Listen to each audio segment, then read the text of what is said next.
Puji Tuhan, kita telah melanjutkan dengan Ayub pasal yang ke-6 dan ayat pasal yang ke-7. Setelah kemarin kita perhatikan bagaimana keluh kesah orang yang mempunyai catatan baik, mempunyai kerohanian baik, mempunyai berkat-berkat yang tidak dimakan sendiri, bahkan dia bagikan. Ada banyak orang yang sudah ditolong, banyak orang sudah dikuatkan, banyak orang sudah disanggah, ditopang dalam kehidupannya. Tetapi ada saatnya di mana manusia berhadapan dengan kekuatan yang pudar. Ada keadaan yang sulit diatasi oleh Ayub. Hingga pasal yang kelima, berserulah. Pada pasal yang kelima diingatkan oleh Elifas, berbahagialah manusia yang ditegur Allah. Ayub mempunyai pengalaman kehidupan, bagaimana dia benar-benar seperti orang yang kehilangan sandaran.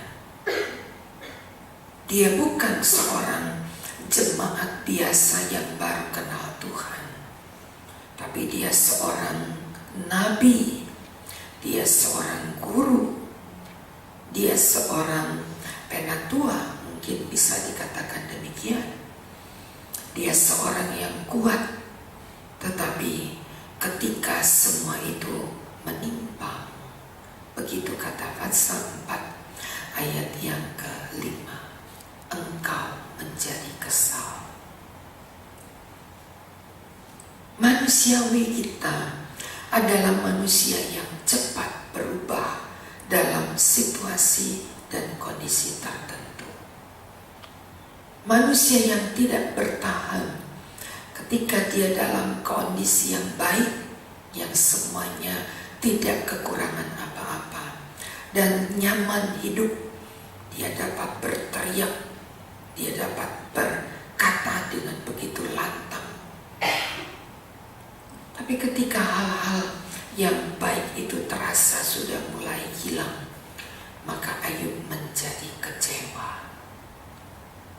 Ini adalah perasaan yang dipergunakan oleh iblis untuk seringkali menjatuhkan kita, adalah kecewa. Perjanjian lama kita kenal Ayub yang kecewa. Perjanjian baru kita kenal Yohanes yang kecewa. Coba kita perhatikan di dalam Injil Lukas pasal yang ke-7. Injil Lukas 7 ayat 18.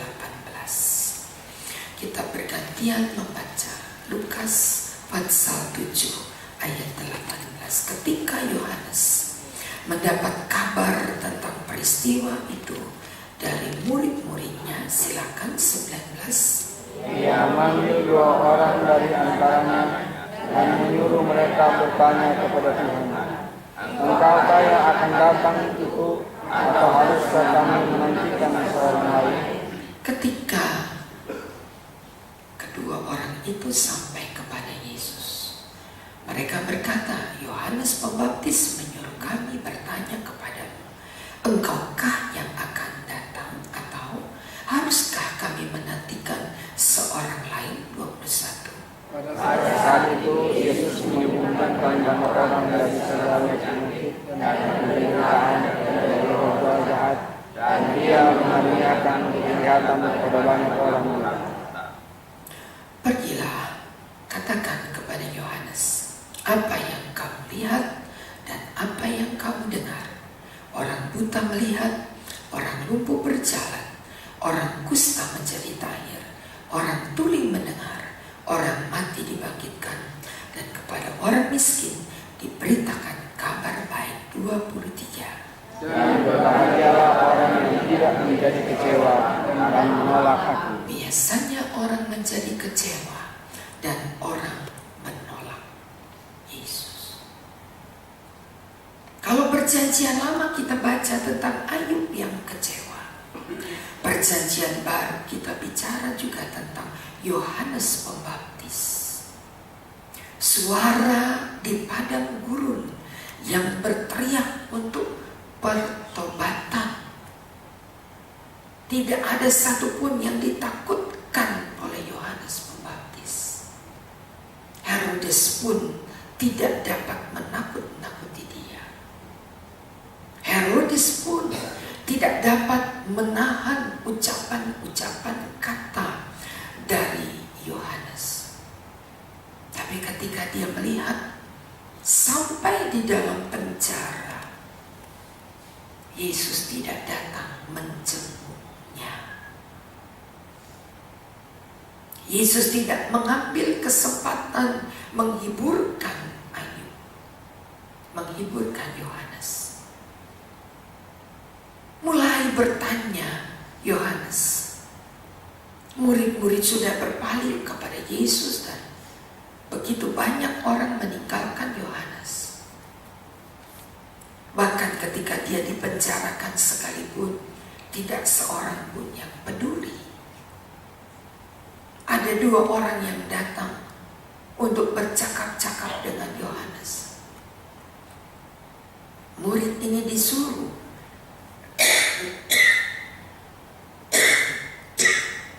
oleh Yohanes, tanyakan, apakah dia Mesias yang datang? Atau apakah kita akan menunggu Mesias yang lain? Kalau memang Yesus itu adalah Mesias yang kita datang, yang kita tunggu, mengapa ia tidak datang? Menjenguk, menghiburkan, bahkan dia sanggup untuk melepaskan aku dari tempat ini. Apakah benar dia adalah Mesias? Orang menjadi lemah, orang menjadi tidak berdaya, orang menjadi kurang kekuatan ketika kekecewaan demi kekecewaan dialami. Itu bukan barang baru. Sejak Ayub sekalipun kita baca peristiwa itu ada. Tetapi kekecewaan itu tidak memberikan keuntungan apa-apa. Dan Ayub yang kecewa, Ayub yang sudah mulai berkata, apakah kekuatanku seperti batu? Ayat 12. Kembali Ayub 6.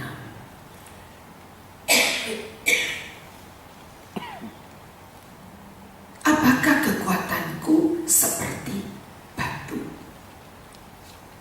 Apakah aku bisa tahan dengan kondisi ini? Dengan kata lain, dia akui betapa lemahnya aku. Baru kecewa, sudah tidak berdaya. Manusia mempunyai batas-batas kekuatan. Tapi sangat disayangkan sebab kekecewaan telah melemahkan orang yang kuat sekali. Allah kenal kita, Allah tahu hidup kita, Allah sangat mengerti. Inilah kondisi yang kita harus hadapi. Pasal 7 ayat pertama, untuk bergumul itulah manusia. Tidak ada satupun yang dapat mencegah pergumulan-pergumulan supaya tidak datang. Memang sudah begitu hidup kita. Setiap hari berada seperti orang upahan. Manusia bergumul di bumi. Tapi pergumulan tidak melebihi kekuatan.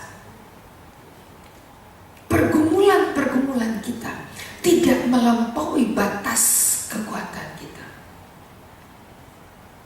Karena Allah yang adil tahu persis, bukan menimbang berat badan kita, tapi menimbang kekuatan iman kita. Sebab itu mari saudara, Allah yang adil tidak memberikan, kemarin kita bicara, tidak ada ujian yang lebih berat dari ujian Ayub. Tapi Paulus berkata dalam Korintus, itu tidak melampaui kekuatan. Dan pada waktu kamu dicobai, selalu ada jalan keluar. Haruskah kita menjadi orang-orang yang kecewa? Karena ketika kita menjadi kecewa, kita mulai meninggalkan Tuhan, mulai menghujat, mulai menggerutu, mulai berkata-kata yang menyakitkan Allah. Kalau pakai bahasa Ayub pasal 15, engkau menentang Allah.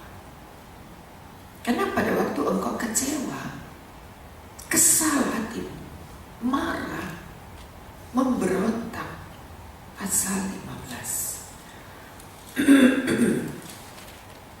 Masih di Ayub 15. Mengapa engkau dihanyutkan oleh perasaan hatimu, ayat 12. Mengapa matamu menyala-nyala? Mengapa engkau memalingkan hatimu, tidak mencari Allah, tetapi menentang Allah, dan mulutmu mengeluarkan perkataan-perkataan yang menentang Allah. Ketika kita kecewa, kondisi kita seperti demikian. Seolah-olah Allah tidak lihat kondisiku, tidak melihat keadaanku. Yesaya berkata, tersembunyi di hadapan pemandangan. Kok begini Tuhan? Yesaya 40.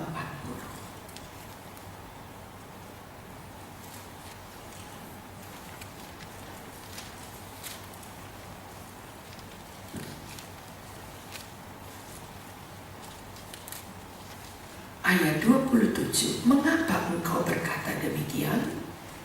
Dan berkata demikian, hai Israel, hidupku tersembunyi dari Tuhan, hakku tidak diperhatikan Allah.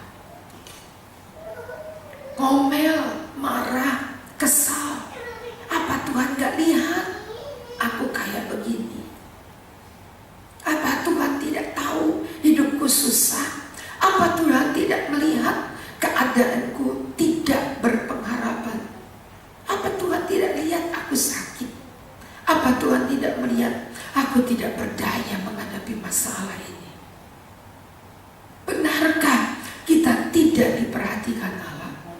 Ayat 28. Apa kamu tidak tahu? Apa kamu tidak dengar bahwa Tuhan ialah Allah yang ciptakan bumi dari ujung ke ujung. Ia tidak jadi lelah dan tidak menjadi lesu, tidak terduga pengertiannya. Apakah kamu tidak ingat bahwa kita punya Allah yang sangat peduli? Orang yang menantikan Tuhan, ayat 31, mendapat kekuatan baru. Ayub pernah kecewa, Yohanes pernah kecewa, tetapi ingat, Allah tidak pernah melupakan kita. Ketika kita berada di dalam keadaan hidup yang berat, kata Ayub, kembali pasal yang ke-7. Apakah gerangan manusia? Ayat 17. Hingga dia kau anggap aku, kau perhatikan, kau datangi, kau uji. Inilah hidup manusia. memberikan ujian melampaui apa yang telah diajarkannya. Tidak ada seorang guru yang akan memberikan, ayo duduk, tutup buku-buku pelajaran, kita mulai mengerjakan ulangan. Kata ulangan berarti apa yang telah diajarkan itu dipertanyakan kembali. Kalau guru manusia saja tidak memberikan ulangan melampaui apa yang diajarkan, apalagi Allah kita tidak akan memberikan melampaui kekuatan kita. Memang dikatakan, kau kuanggap agung, kau kuperhatikan, kau kudatangi, kau kuuji, tapi dengan batasan. Dengan keadaan-keadaan yang sanggup, sebab kamu sudah belajar. Yang sanggup kita atasi, yang sudah diajarkan, kamu harus begini, kamu harus begini, kamu harus begini. Sudah ada pelajarannya. Biarlah kita belajar untuk benar-benar mengerti hati Allah. Tidak menjadi marah, tidak menjadi kesal, tidak menjadi kecewa, tapi sangat mengerti.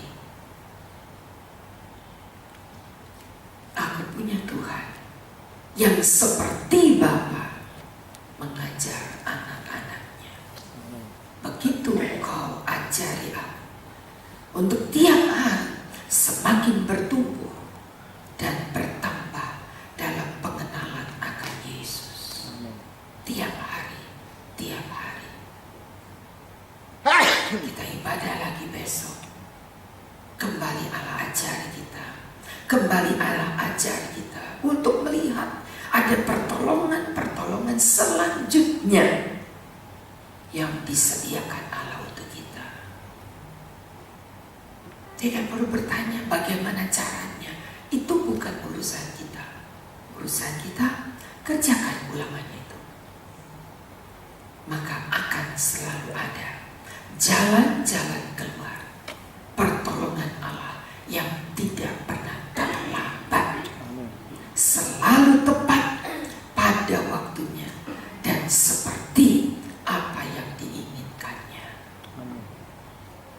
Ayub memberikan pelajaran berharga dan kita belajar untuk tidak mengeluh, untuk tidak menjadi kesal, untuk tidak ngambek kepada Tuhan, tetapi kita melihat betapa baiknya Allah kita.